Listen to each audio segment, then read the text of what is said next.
Hello students, मैं कपिल कुमार शर्मा एक बार फिर आप लोगों के सामने एक नई वीडियो लेकर आया हूं।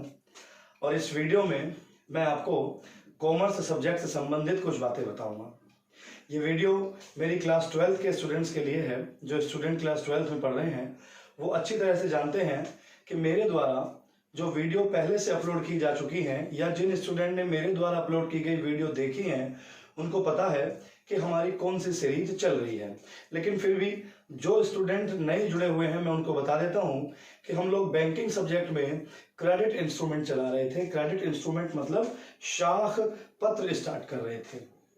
तो शाख पत्रों में मैंने आपको चेक के बारे में जानकारी बताई, मैंने आपको बिल ऑफ एक्सचेंज समझाए, मैंने आपको प्रॉमिसरी नोट बताया और आज एक नया टॉपिक लेकर मैं आपके सामने आया हूं और ये टॉपिक है हुंडी, जिसे हम लोग हिंदी में सीधा सीधा हुंडी और इंग्लिश में भी इसका नाम हम लोग क्या जानते हैं, इंग्लिश में भी इसका नाम हम लोग हुंडी ही जानते हैं।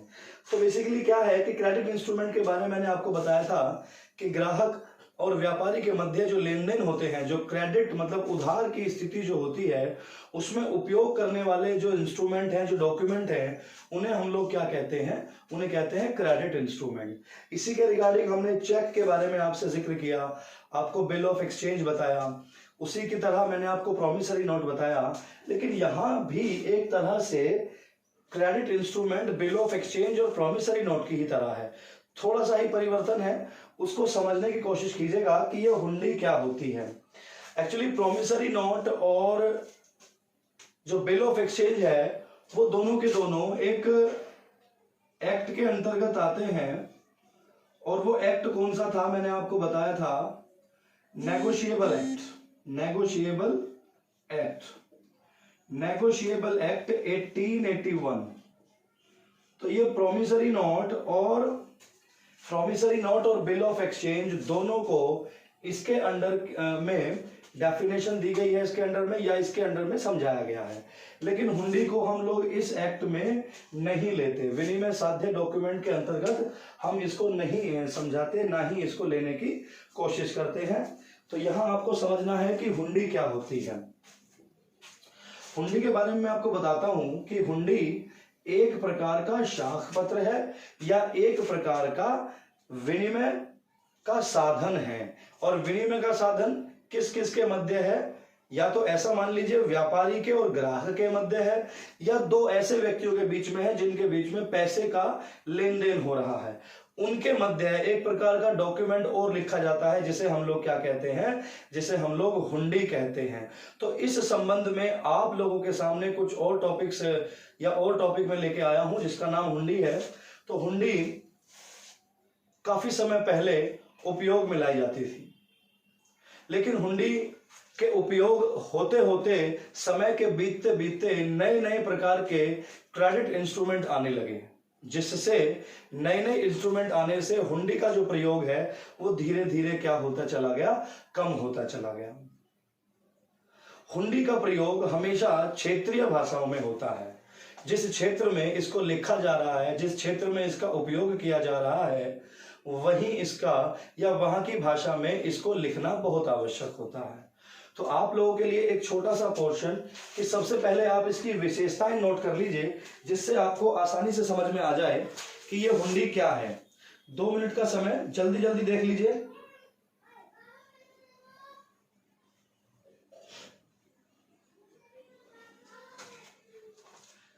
तो चलिए, आप लोगों ने लिख लिया होगा। ये हुंडी का जो प्रयोग होता है वो लिखित रूप में होगा और विशेषताओं के बारे में आपको बताऊंगा कि हुंडी का जो मतलब होता है, हुंडी एक ऐसा शब्द है जिसे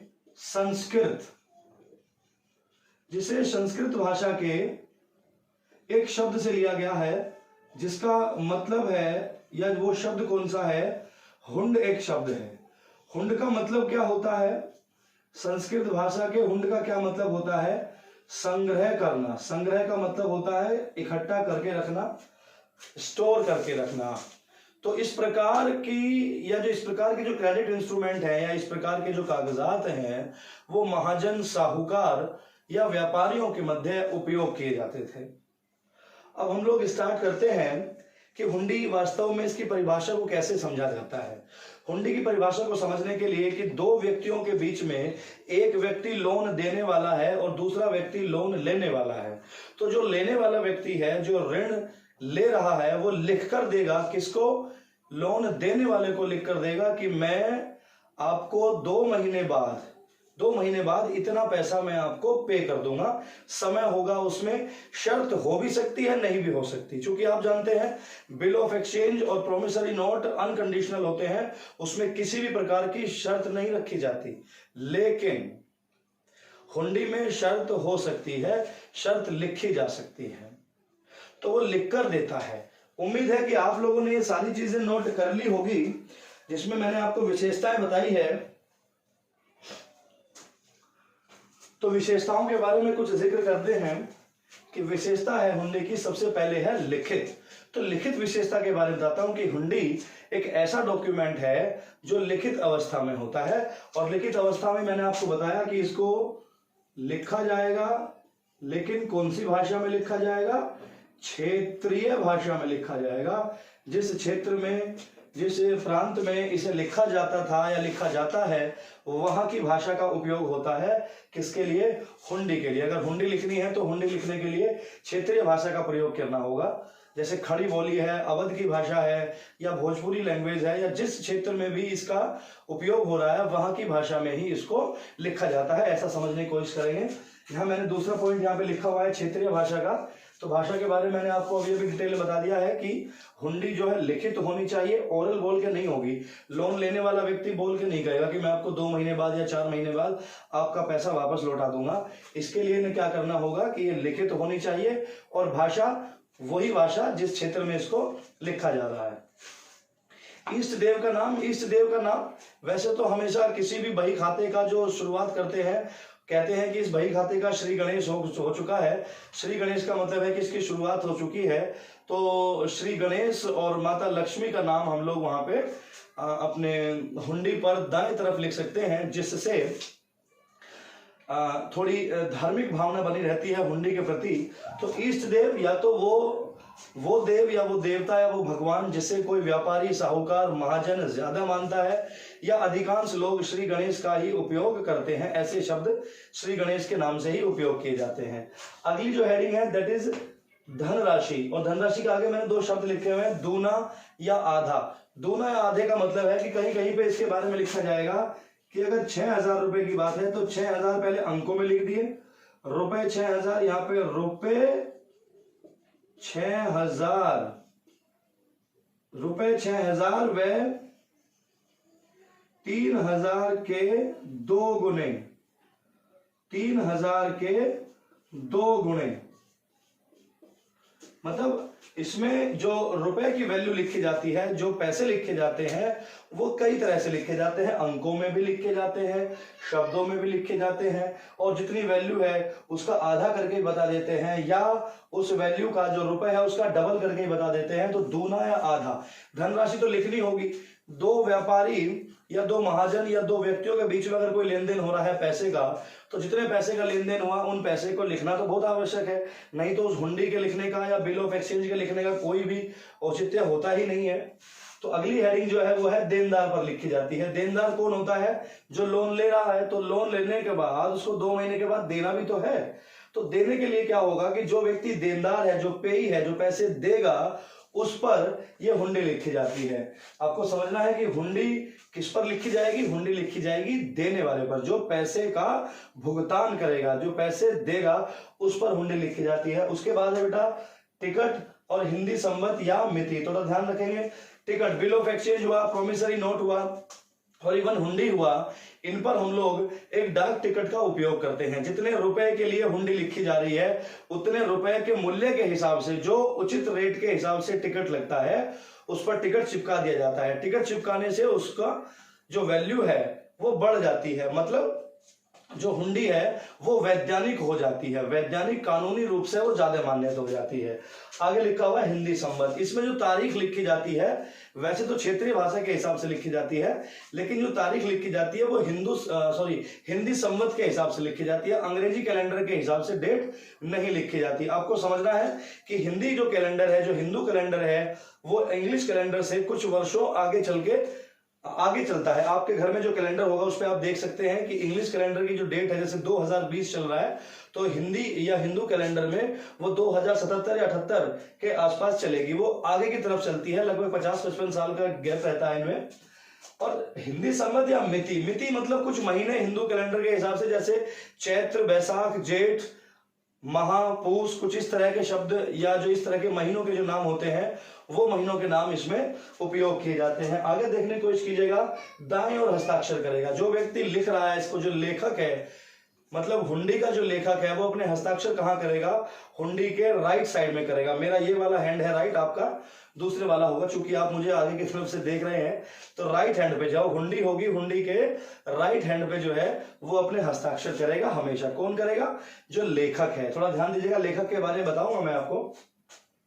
न्यायालय में मान्य होगी। हुंडी लिखी क्यों जा रही है? दो व्यापारियों के बीच में, दो व्यक्तियों के बीच में इन शाख पत्रों का उपयोग इसलिए किया जाता है कि भाई भविष्य में पेमेंट ना मरे। मतलब ऐसा ना हो कि हमारी पेमेंट को हम लोग बैड डेट कहने लगे कि वो वाला पैसा मर गया, हमने पेमेंट सामान दिया था या हमने पैसे उधार दिए थे, वो पैसे हमारे मर गए। तो इस प्रकार की जो बातें हैं वो बिल्कुल नहीं होनी चाहिए। इसके लिए इनकी जो वैल्यू है, इनकी जो वैधानिक स्थिति है वो कैसी है कि अगर कोई व्यक्ति पेमेंट देने में आनाकानी करता है, पेमेंट देने के लिए मना करता है, तो जिसके पास हुंडी रहती है, हुंडी जाके न्यायालय में केस मतलब वाद विवाद करने के योग्य होती है। न्यायालय में उसे प्रस्तुत करके अपने पैसे की वसूली की जा सकती है आसानी से। अगली हेडिंग है आदर सूचक शब्द। जिसके लिए ये लिखी जा रही है उसके नाम से पहले आदर सूचक शब्दों का उपयोग किया जाना चाहिए। डायरेक्ट नाम नहीं लिखना है। श्री, श्रीमान या किसी अन्य शब्द से जिससे उनका आदर हो सके, इस प्रकार के शब्दों का उपयोग होना चाहिए। थोड़ा स्पीड में जल्दी बोलना इसलिए पड़ रहा है क्योंकि वीडियो ज्यादा लंबी ना हो और आपको कम समय में ज्यादा समझ में आ जाए। उसके बाद हेडिंग है बेटा अवधि या समय। अवधि तो मतलब जानते ही है समय कितना होता है। हुंडी हो या प्रोमिसरी नोट हो या बिल ऑफ एक्सचेंज हो, इन तीनों में समय तो बहुत ही आवश्यक है। समय लिखा रहेगा, 2 महीने बाद पेमेंट होगी, 4 महीने बाद पेमेंट होगी। तो इस प्रकार की जो अवस्था है, इस प्रकार की जो कंडीशन है वो हुंडी में लिखी रहती है। तो यहाँ लगभग ये 10 विशेषताएं हैं। इन 10 विशेषताओं को आप एक बार अगर हेडिंग याद कर लेंगे तो हेडिंग याद करने के बाद आप इन हेडिंगों के आंसर को अपने शब्दों में दे सकते हैं। इवन आप एक बार इसको किताब से रीड कर लीजिए, हमारे द्वारा बताए गए एग्जाम्पल को सुन लीजिए। तो अगर आप किसी टॉपिक को आधार रूप से समझने की कोशिश करते हैं और अगर आपको वो समझ में आ जाता है तो मुझे उम्मीद है कि पेपर में आप इसका आंसर अपने शब्दों में भी भली भांति देंगे। आगे की तरफ चलते हैं। अगली जो हमारी हेडिंग है इसको हम मिटा देते हैं। यहाँ से विशेषताओं को कुछ और समझाना है यहाँ पे, लेकिन उससे पहले हम आपको बता देते हैं कि हुंडी कितने प्रकार की होती है। तो हुंडी के प्रकार के बारे में कुछ जिक्र करते हैं कि हुंडी प्रकार कितने की होती है। तो यहाँ लगभग मैंने 9 प्रकार की हुंडी आपको लिखी है। यहाँ कुछ नाम लिखे हुए हैं, टोटल 9 नाम है, 9 नेम्स दिए हुए हैं। तो पहला है हुंडी के प्रकार में दर्शनी। तो हुंडी कोई एक डॉक्यूमेंट है और वो हुंडी लिखने के बाद लेन देन 2 व्यक्तियों के बीच में संपन्न हुआ, हुंडी लिखी गई। हुंडी लिखने के बाद उसका भुगतान कब होगा, कैसे कैसे होगा। तो सबसे पहला है दर्शनी। दर्शनी का मतलब है कि जिसके पास हुंडी रखी हुई है, जब उसको पैसे की आवश्यकता होगी तो वो हुंडी को लेके जाएगा देनदार के पास, जिसको पैसा देना है उसको जो है अपनी हुंडी दिखाएगा कि भैया ये हुंडी है और मेरी पेमेंट आप मुझे जल्दी से दे दीजिए। तो हुंडी लिखते समय उसमें ये स्थिति लिखी जाती है कि भाई जब ये प्रस्तुत की जाएगी, जब ये पेश की जाएगी तो इसकी पेमेंट तभी कर देनी बहुत ही आवश्यक है। तो मुझे लगता है कि आपके द्वारा अगर 2 स्टूडेंट इस प्रकार के एग्जाम्पल या 2 पेपर का उपयोग करके हुंडी लिखें, किताब से हुंडी का सैंपल देखकर, और 2 स्टूडेंट आपस में हुंडी के एग्जाम्पल लिखकर देखें, नाम अलग अलग लिख के देखें, तो दर्शनी हुंडी के आप लोग आसानी समझ पाएंगे। दर्शनी हुंडी का मतलब है कि जब उसे प्रस्तुत किया जाएगा तभी पेमेंट करनी है।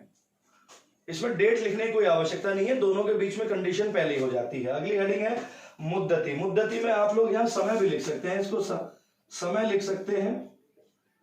मुद्दती या सावधि या अवधि के रूप में मतलब इसका समय, मुद्दत का मतलब होता है समय। किसी जगह आपने कोई लाइन सुनी होगी कि ये व्यक्ति मुद्दत से नहीं आया, मुद्दत मतलब समय से नहीं आया, उसको समझने की कोशिश करेंगे। तो मुद्दती हुंडी में क्या रहता है कि उसमें ठीक 2 महीने, 3 महीने, 4 महीने ठीक साफ साफ तरीके से टाइम लिखा रहता है कि इतने समय के बाद आपको इसकी पेमेंट करनी है। मैं 3 दिन से लगातार आपको जो है कुछ वीडियो अपलोड करवा रहा हूं क्रेडिट इंस्ट्रूमेंट के बारे में, जिसमें bill of exchange, promissory note और हुंडी के बारे में मैंने जिक्र किया है। तो इस हेडिंग और इस हेडिंग का उपयोग तीनों जगह हुआ है, थोड़ा ध्यान से रखेंगे। शाहजोग के बारे में बात करते हैं, ये एक डिफरेंट नेम है, तो इसका अगर हम संधि विच्छेद करें तो यहां पहला जो शब्द आएगा शाह प्लस जोग। तो शाह मतलब है यहां साहूकार से है, तो ऐसी हुंडी जो साहूकार के द्वारा प्रमाणित होती है, साहूकार जिसे प्रमाणित करता है वही हुंडी मान्य होगी। अगर साहूकार ने प्रमाणित नहीं की तो वो हुंडी मान्य नहीं होगी। और शाह के द्वारा प्रमाणित जो हुंडी है वो एक प्रकार का रेखांकित चेक होता है। चेक के बारे में मैंने आपको बताया था कि जो चेक होता है उसे हम क्रॉस कर देते हैं, वो पेमेंट अकाउंट में जाती है। तो कुछ ऐसे ही स्थिति है कि साहूकार के द्वारा अगर वो प्रमाणित कर दी जाती है तो उस प्रकार की हुंडी का भुगतान होगा, नहीं तो नहीं होगा। उसे हम लोग क्या कहते हैं, सहजोग हुंडी। दूसरा है नाम जोग हुंडी। नाम जोग का है जिसका नाम उस हुंडी में लिखा है, भुगतान उसी को ही होगा, भुगतान उसी को ही होगा, अन्य व्यक्ति को भुगतान नहीं होगा। हाँ, जिस व्यक्ति का नाम उसमें है वो व्यक्ति उस हुंडी का एंडोर्समेंट कर सकता है, उसका बेचान कर सकता है।